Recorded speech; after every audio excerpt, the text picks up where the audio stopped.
Herzlich willkommen zu einem neuen Video. Heute zeige ich euch ein schnelles und einfaches Rezept für ein Hähnchencurry mit Kichererbsen. Dafür als erstes 2 Hähnchenbrustfilets in mundgerechte Stücke schneiden. Als nächstes 2 rote Zwiebeln abziehen und in feine Streifen schneiden. Außerdem 2 Knoblauchzehen und ein kleines Stück Ingwer fein hacken.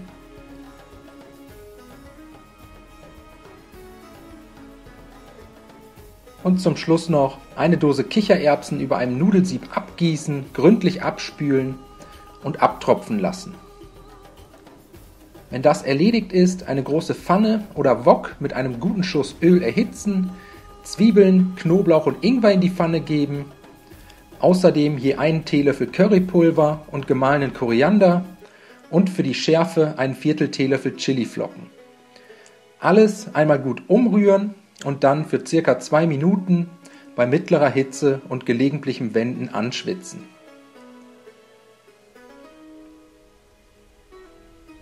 Als nächstes das gewürfelte Hähnchenfleisch und die Kichererbsen in die Pfanne geben.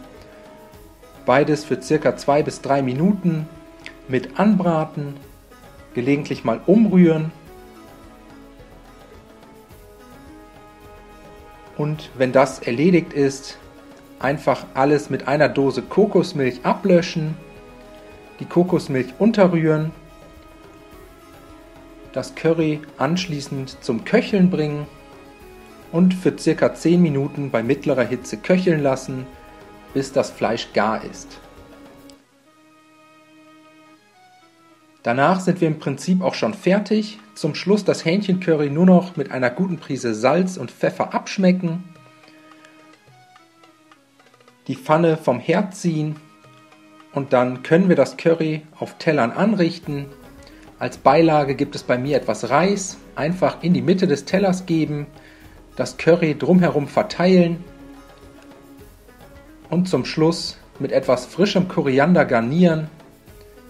Ich hoffe, euch hat das Video gefallen. Ich wünsche euch viel Spaß beim Nachmachen. Bis zum nächsten Mal.